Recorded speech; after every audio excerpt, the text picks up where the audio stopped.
চা বাগানের ধারে প্রেমের পাতা উল্টে চলে টয় ট্রেন। প্রেমের ফ্রেমে দার্জিলিং, টয় ট্রেনে চেপে এবার ডেস্টিনেশন ওয়েডিং।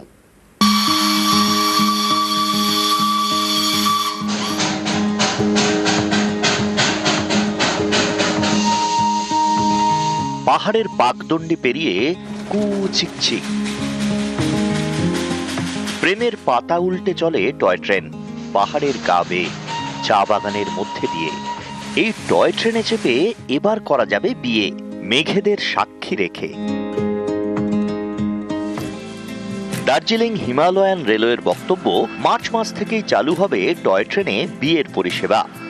हमारी प्लानिंग में ऑन डिमांड यानी चार्टर सर्विसेज हैं, जिसमें हम और इजाफा करेंगे। नई तरह की सर्विसेज जिसमें लोग जो हैं डीएचआर के ऊपर चाहें तो शादी का कार्यक्रम भी चलती हुई ट्रेन में कर सकते हैं या किसी और तरह के कार्यक्रम कर सकते हैं। इस तरह की सुविधाएं भी लोगों को दी जा सकेंगी।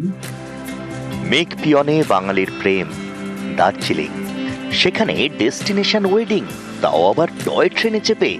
দার্জিলিং হিমালয়ান রেলওয়ের দাবি, 2025 সালে টয় ট্রেনের আয়ে রেকর্ড।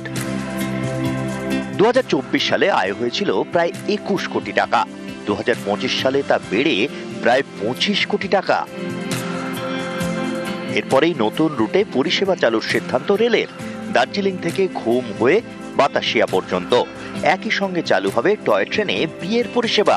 দার্জিলিং এর ডেস্টিনেশন ওয়েডিং, প্রেম ছোবে বিয়ের ঠিকানা, পাহাড়ি পথে মনের মানুষকে জানা। ঠিক মতন পরিষেবাটা দেওয়া এবং ঠিক মতন পরিকাঠামোটা আরেকটু সঠিক করলে এটা কিন্তু আগামী দিনে আরো অনেক অনেক অনেক অনেক রেকর্ড দেবে। দার্জিলিং থেকে পার্থ প্রতিম সরকার, নিউজ 18 বাংলা।